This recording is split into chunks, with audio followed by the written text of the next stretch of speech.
Lá daqui de cima, queria começar fazendo a minha saudação ao senador Romário, deputada Mara Gabrilli.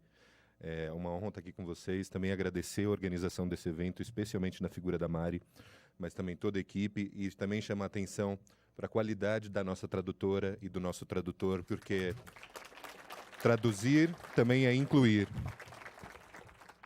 Muito bem, como eu estava falando, é um prazer estar aqui, porque não é sempre que a gente tem a oportunidade de falar de um trabalho que é quase invisível para quem não está diretamente envolvido. E falar para um público extremamente interessado e comprometido com a causa de acesso e oportunidade. No meu caso, eu vou, ao mesmo tempo, restringir o tema e alargar o tema. Alargar no sentido de que esse é um seminário basicamente a respeito do autismo, mas eu vou incluir o autismo nessa discussão que é bem ampla, a questão da acessibilidade de pessoas com deficiência à cultura, às artes e ao conhecimento. E, ao mesmo tempo, eu queria focar realmente na área de cultura, acesso cultural, que, apesar de ser um direito garantido a todo ser humano, não é sempre que a gente tem as oportunidades de promover. Então, só dando uns passinhos atrás, eu queria só situar todo mundo o que o British Council faz. O British Council trabalha junto com os órgãos consulares do Reino Unido, junto com as embaixadas, consulados, outras agências de promoção cultural e educacional, e a gente foca basicamente em 3 áreas, especialmente no Brasil aqui, é a área de língua inglesa e exames, a área de sociedade, educação e esportes, e a área de artes e criatividade. Só para falar um pouquinho dessa área verde aqui, porque é um seminário também sobre educação inclusiva, a gente trabalha muito na área de educação superior, mas também usa as questões da educação e da sociabilização, acesso social, por meio de esportes. Tem 2 projetos muito relevantes acontecendo no Brasil. Um deles é o Try Rugby, é uma parceria com o SESI Nacional, mas também em alguns estados, com a Premiership Rugby, que está levando a prática do esporte rugby para, não me fugiu o total de alunos, mas alguns milhares de alunos, até dobrou o número de praticantes do rugby no Brasil. E não é só o esporte. A cidadania, o respeito ao trabalho em equipe, a inclusão por meio do esporte. E outro é um projeto de esportes que a gente implementa em algumas comunidades pacificadas, nas favelas do Rio de Janeiro, que chama Premier Skills. Obrigado, Nene. Que usa o futebol também como ferramenta de diálogo e integração social. Mas agora, voltando para minha área de trabalho, que é artes e criatividade, no Brasil, o programa de artes se chama Transforme. Foi uma janela de oportunidade, porque existia aí um handover olímpico de Londres ao Rio de Janeiro, que, inclusive, as Olimpíadas de Londres não ficaram restritas a Londres, a cidade de Londres, mas tomaram conta do país inteiro, desde o norte da Escócia até o sul da Inglaterra. E o Rio de Janeiro também, os Jogos do Rio de Janeiro também prometem ser uma comemoração de todo o Brasil. Então, respondendo a essa oportunidade, a gente traçou um programa de artes, diálogo criativo e criatividade, empreendedorismo, através de 5 linhas de ação principais, que são todas de interesse público e não deixam, em um grau ou de outro, seguir as próprias políticas públicas que a gente encontra no Brasil, em implementação ou em discussão. E estão aqui coloridas essas linhas, vocês já vão entender porque elas são linhas, a questão do talento, a valorização do talento emergente, em geral, a questão da transformação social por meio das artes e da criatividade, o acesso e a oportunidade, esse vai ser bastante o foco da nossa conversa aqui hoje, já economia criativa, ou seja, empregabilidade e desenvolvimento de novas capacidades profissionais por meio da criatividade, ou então gerando novos processos que inovem a produtividade e eficiência.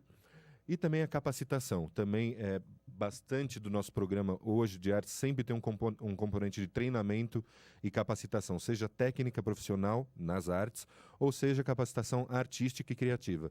Pode avançar, por favor? Então, esse é um mapa de onde essas linhas todas se cruzam. Não é coincidência, isso lembra o metrô de Londres. Você vê aqui as linhas de acessibilidade, as linhas de transformação social, as linhas de capacitação estão se cruzando o tempo todo e elas se transformam em plataformas de ação. E dá só um toque, eu queria focar esse pouco tempo que a gente tem juntos hoje em um projeto que nos dá muito orgulho, que é o Unlimited. O Unlimited, que é um projeto puramente de acessibilidade nas artes para pessoas com e sem deficiência. Pode avançar, por favor? Só contar um pouco da história, a trajetória do Unlimited. E até fico feliz que tanto o embaixador quanto a Nene quanto a Dai fizeram referências aos Jogos Paralímpicos e os legados paralímpicos, e a cultura também teve o seu papel no sucesso que foi Londres 2012. Em 2009, começou uma articulação para dar maior visibilidade, maior empoderamento às pessoas com deficiência, aos artistas com deficiência, e também aparelhar melhor a sociedade para responder essa questão, sem preconceito, com abertura e olhando para o futuro. Então, em 2009, começou essa articulação, foram comissionados, ou seja, encomendados 29 novos trabalhos artísticos, em todas as formas, as linguagens artísticas, de teatro, circo, dança, música, literatura, cinema, fotografia, foi bem diversificado mesmo. Foi um financiamento público e conjunto, porque acho que teve no final um alinhamento de estrelas naquele país, que deixou todas as agências públicas fomentadoras da cultura na mesma página, no mesmo momento.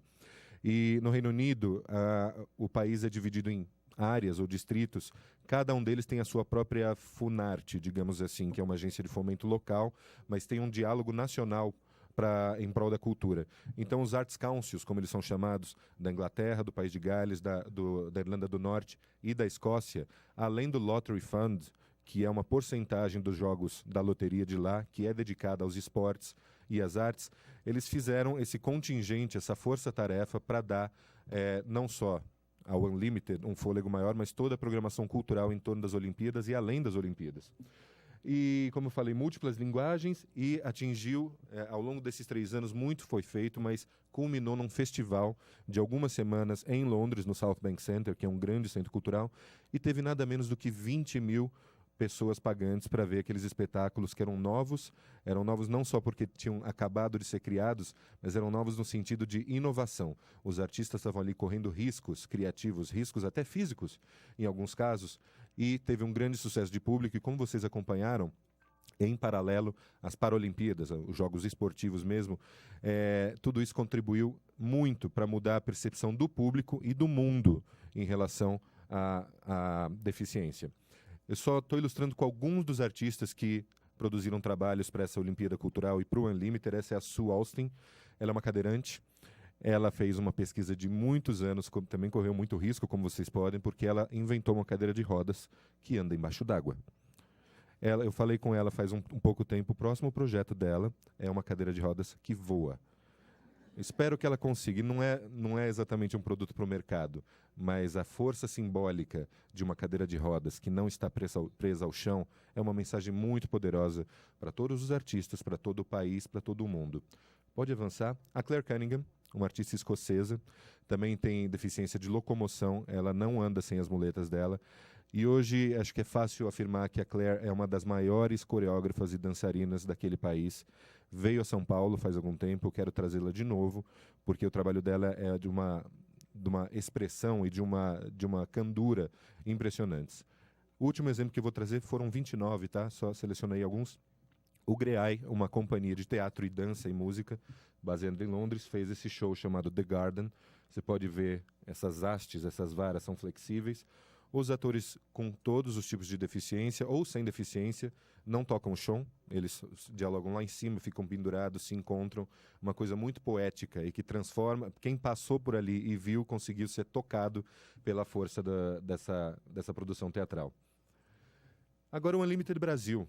Como que o British Council vem trabalhando para trazer isso como um legado olímpico e paralímpico, que acho que o país inteiro, o Reino Unido inteiro, todas as agências artísticas concordaram que não era uma coisa para terminar após o encerramento das Olimpíadas, era uma coisa que merecia ser passada adiante. E eu lamento muito dizer que o Japão já está pronto para fazer um Unlimited e a gente não está, então a gente precisa correr mais. Tá? Só uma provocação. O Unlimited no Brasil também tem 3 pilares básicos de atuação, mas é claro que eles se entrelaçam, eles se expandem ao longo do tempo e ao longo de novos parceiros que vão se juntando, que é o conteúdo artístico de qualidade, é a capacitação profissional e as políticas de acessibilidade. Inclusive essa participação minha, que eu estou muito honrado de fazer hoje, faz parte desse 3º pilar, o compartilhamento do pensamento por trás desses programas tão respeitáveis de acessibilidade. Em abril de 2003, a gente realizou no Rio de Janeiro um fórum cultural olímpico e paralímpico. para discutir justamente o que Londres 2012 deixou de legado para a cultura daquele país, o que o Rio de Janeiro estava planejando fazer, o que a gente poderia fazer junto. E teve, de novo, já teve alguns japoneses já participando, se antecipando, e estão quase prontos. E ao longo dessa conferência, que foi muito produtiva, a gente realizou também o primeiro festival mesmo, com produções artísticas. Mas o que é interessante é que no debate, que foi um congresso propriamente dito, com muitas mesas, painéis, sempre o tema da acessibilidade, da deficiência e da participação, eles surgiram em quase todos os debates, desde infraestrutura e comunicação e relações com a imprensa. A acessibilidade teve sempre presente. E acessibilidade não só de deficientes, mas todas as minorias, todas as comunidades marginalizadas. Então, um grande sucesso, a gente ficou até surpreso que nesse Festival Unlimited, que foi no Sesc Madureira, no Rio de Janeiro, portanto, bem fora do eixo Copacabana, Ipanema e Centro, foi um sucesso. A gente teve 5 ou 6 artistas. O Matt Fraser, que ele tem uma deficiência da síndrome de talidomida, fez um show fantástico, um cabaré burlesco, foi muito bom. O Mark Brill, que é um dançarino cadeirante também. Aqui é o Greai também, com um número musical. E, é claro, a gente também fez a capacitação profissional por meio de workshops, oficinas, treinando artistas, mas também treinando técnicos que trabalham no universo das artes. Pode progredir? Na sequência, no mesmo ano, em agosto de 2013, a gente chamou uma consultoria Shape Arts, inglesa, para uma visita técnica de reconhecimento aos aparelhos culturais de São Paulo. Foram visitadas 7 instituições de São Paulo, incluindo 2 unidades do SESC, Teatro São Pedro, o Museu de Arte Moderna, Teatro Sérgio Cardoso, a SP Escola de Teatro. E dessa visita técnica saíram uma série de recomendações que também progrediram mais tarde para um treinamento mais aprofundado de capacitação das instituições, dos profissionais que nelas trabalham e também dos artistas que se apresentam nessa instituição. Pode avançar? Em outubro de 2013, em parceria com o governo de São Paulo, a gente participou da mostra Mais Sentidos, uma mostra de algumas semanas de teatro quase todos os dias, e a gente trouxe 3 artistas escoceses. Também foi muito importante porque é o pilar que a gente trabalha de awareness, né, como a gente chama, de conscientização do público sobre o que é a deficiência, sobre como um artista encontra condições ou não encontra condições de fazer seu trabalho. Então foi um passo de conscientização e visibilidade também muito importante. E foram 3 artistas, Ramesh Meyapan, Robert Softley e Claire Cunningham, também com seus workshops de treinamento. O Robert Softley, que sofre de paralisia cerebral, foi um sucesso tão arrebatador que foi convidado 2 meses depois para ir a Recife também, no maior festival, e não é um festival de artistas com deficiência, é um festival mainstream, é um festival popular. Obrigado. E também em abril a gente apoiou uma cocriação com artistas com e sem deficiência, surdos, cadeirantes, cegos, uma instituição carioca chamada Crescer e Viver, que já trabalha nas comunidades por meio do circo, e o GREAI, que eu já citei aqui. Fizeram uma produção conjunta, cofinanciada, uma parceria multifacetada, e se apresentaram tanto em Londres quanto no Rio de Janeiro e em São Paulo também. Pode andar, por favor? E, finalmente, onde a gente se encontra agora, a gente está, como eu falei, aprofundando essa capacitação e qualificação das instituições culturais, dos agentes culturais, especialmente em São Paulo, porque não é coincidência, a gente está baseado lá, então é um acesso mais fácil para nós, mas também porque algumas instituições lá já estavam fazendo um trabalho sério de acessibilidade, mas separado. Eu gosto de pensar que o British Council foi a cola que ligou todo mundo e talvez até tenha jogado uma luz dizendo que, olha, em 2 anos a gente vai ter uma Paralimpíada no Rio de Janeiro. Acho que é bom todo mundo começar a se mover nessa direção. Então a gente fez o treinamento para 400 pessoas, de 2 semanas, em atendimento ao público com deficiência, que normalmente é um gargalo nos museus, nos festivais, nas orquestras, salas de concerto brasileiras. Muito poucas estão preparadas para receber um autista, um surdo, um cadeirante. Comunicação, eu digo, como a gente treina a imprensa a falar de deficiência sem ser paternalista, condescendente, ou assim, olha que bonitinho, ele está na cadeira de roda e dança. Não, aqui a linha ele dança com excelência. Acontece dele estar numa cadeira de roda. É esse o discurso que a gente procura passar por esse treinamento. Programação e gestão desses aparelhos, considerando a acessibilidade universal, e as políticas públicas que eu já mencionei aqui. Aqui são algumas fotos do treinamento. Volta só um pouquinho. Essa foto de baixo aqui é um material que a gente desenvolveu especificamente para os equipamentos culturais do Brasil, que está disponível para download. Qualquer um pode entrar no nosso site e baixar. A gente recebeu um retorno muito positivo desse material, diz que é muito útil, e eu acredito que seja mesmo. Então, fique à vontade para visitar o nosso site e conferir esse material. Eu queria encerrar com um vídeo sobre essa trajetória aí. Ele se expressa muito melhor do que eu aqui. Então, por favor, pode soltar?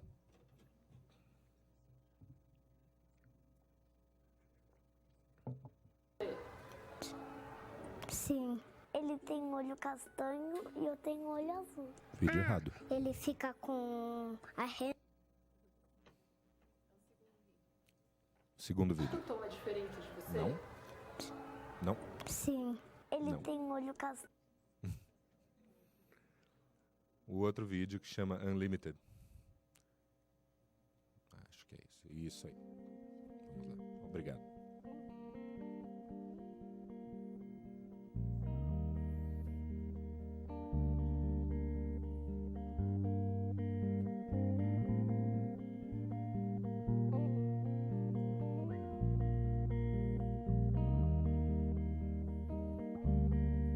Se puder diminuir um pouquinho a luz, acho que facilita a leitura.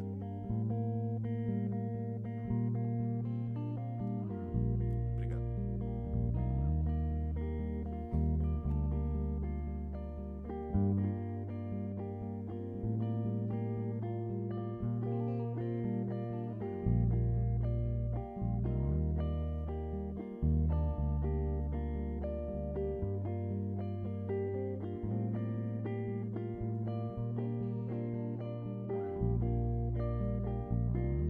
O programa Unlimited é uma parceria de trabalho de algumas instituições em São Paulo que se reuniram para investir nessa área, para trabalhar com essa pauta da acessibilidade nas artes, mas sob o ângulo da qualidade artística, não sob o ângulo da deficiência em si.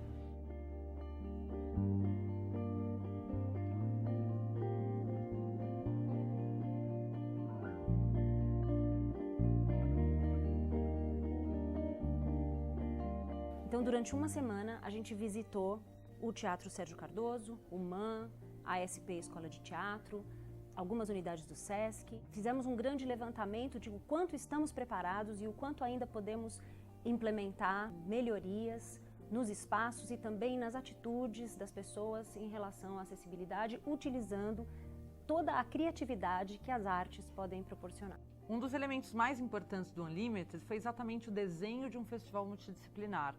O Teatro Sérgio Cardoso, por exemplo, que é um teatro emblemático da nossa cidade, acolheu esses espetáculos. A SP Escola de Teatro foi a casa das oficinas dos artistas. E o MAN sediou um debate muito importante sobre a cultura surda no teatro, além de promover, numa parceria com o Guri Santa Marcelina, uma atividade de formação musical que integrou a mostra. A Mais Sentidos é a primeira mostra feita só por artistas que têm alguma deficiência. A mostra tem artistas brasileiros, alguns artistas de fora do Brasil, e quando o British Council fez a parceria com a gente, completou o conjunto de artistas internacionais para fazer uma mostra de porte, de peso, com muitas qualidades estéticas, muitas inquietações estéticas e artísticas, e aí formou um conjunto que eu me lembre, eu nunca vi uma mostra tão forte só com artistas deficientes como a gente fez agora nesse mês.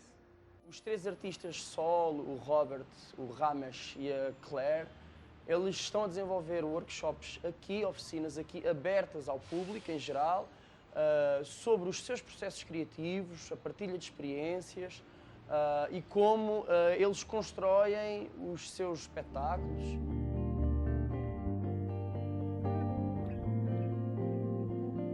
Abri o museu para um debate sobre, primeiro, o que é cultura surda, que a população geral não necessariamente sabe disso, né?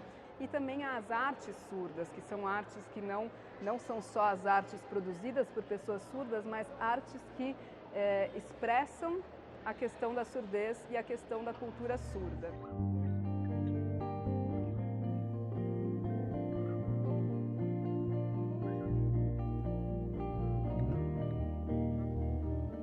Eu não estou aqui porque sou surdo, estou aqui Como artista, eu quero transmitir a minha história, espetáculo visual, corpo físico, juntamente com as pessoas ouvintes, e isso é muito emocionante.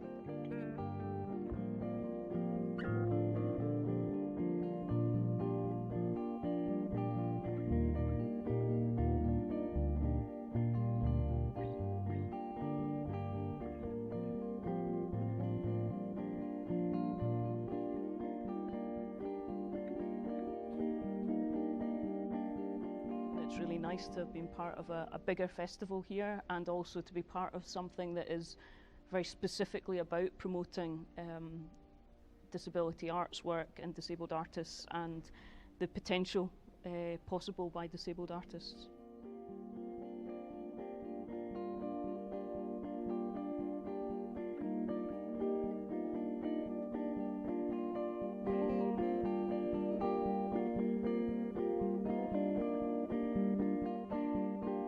Being part of an Olympic is really important because for the first time around the world, disabled artists can begin to work together. And, disability is quite a universal idea and quite a universal concept. So by coming together, we can look at what we can learn from each other and how we can develop what we do. E é bacana quando a gente sente que o projeto não é importado, quando a gente tem certeza que ele é a extensão já do que você pensa, do que você tem trabalhado. Então é com o maior orgulho que a gente abraça essa iniciativa, porque a gente acredita que ações como essa podem definitivamente mudar o mundo. Só antes de eu voltar para o meu assento aqui, só queria destacar que a filosofia que pauta todo esse trabalho é o que alguns pesquisadores e especialistas chamam de modelo social da deficiência, que tira da pessoa com deficiência a culpa e a carga por não se adequar ao mundo. Essa não adequação é culpa da sociedade e do mundo, não é do indivíduo. Então fica como reflexão e obrigado de novo pela atenção.